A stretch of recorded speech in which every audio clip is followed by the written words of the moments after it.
हाथों से मजबूत होना बहुत ज़्यादा इम्पोर्टेंट है, क्योंकि आप कितना ही पैसा बना लो, आपको आदमी एक वीक वुमेन के नज़रिए से ही देखता है। तो इस चीज़ को बदलना बहुत इम्पोर्टेंट है। और मैं इस वीडियो के लिए कोई भी एडिटिंग वगैरह कुछ नहीं करने वाला हूँ, बस एक नॉर्मल सा वीडियो है, कुछ ही मिनट्स का होगा, 3 से 4 मिनट का। और इस वीडियो में मैं सोचता हूँ ना कि इंडिया में गवर्नमेंट को 3 चीज़ों को बहुत अच्छे से बैन करना चाहिए। एक पोर्नोग्राफी कंटेंट है, एकदम प्रॉपर्ली तरीके से बैन कर देना चाहिए। और दूसरा, किसी भी साइट पे, चाहे यूट्यूब हो या इंस्टा पे, कोई भी वल्गर कंटेंट या वेब सीरीज़ वगैरह, जस्ट लाइक उल्लू वेब सीरीज़, या इसको भी बंद करवाना चाहिए। ये so today is happy independence day.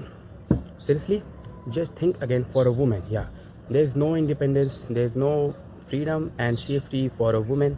It's not about a choice, it's not about the freedom, it's about mentality. So I am making this video not for a views, not for a like, not for a subscribers. I just want to make a woman strong and safe. Okay.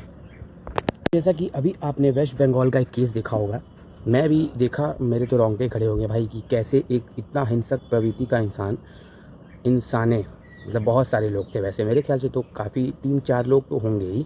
और waste Bengal की सरकार, वो college, वो hospital, सब अपने respect को देखने के लिए उस केस को दबा रहे हैं। और मेन जो आदमी है, जो क्रिमिनल है, जो जितने भी क्रिमिनल हैं, उनको बचाने की कोशिश की जा रही है, मुझे जहाँ तक लगता है।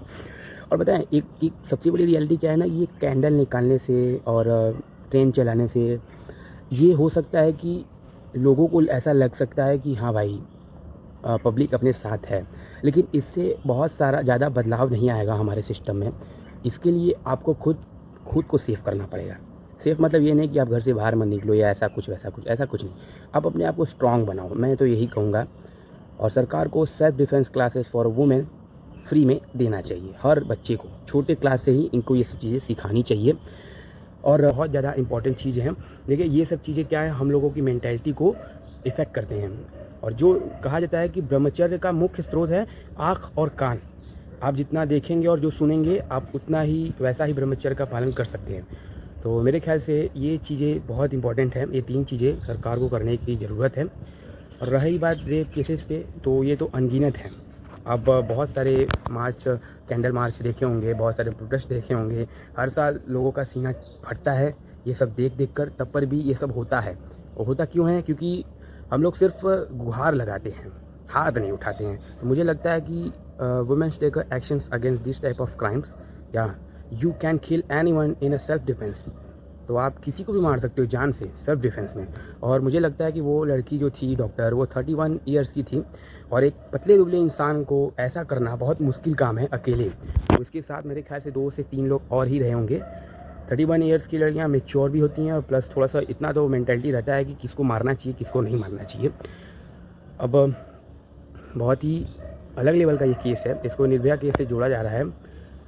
देखा जाए तो लोग पहले बोलते थे कि निर्भया केस में निर्भया इतनी रात तक बाहर निकलती थी।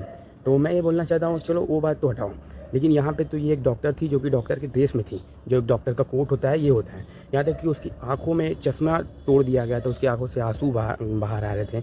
ये बहुत ही अपर लेवल का, मतलब कि एक खतरनाक हिंसक प्रवृत्ति का केस है।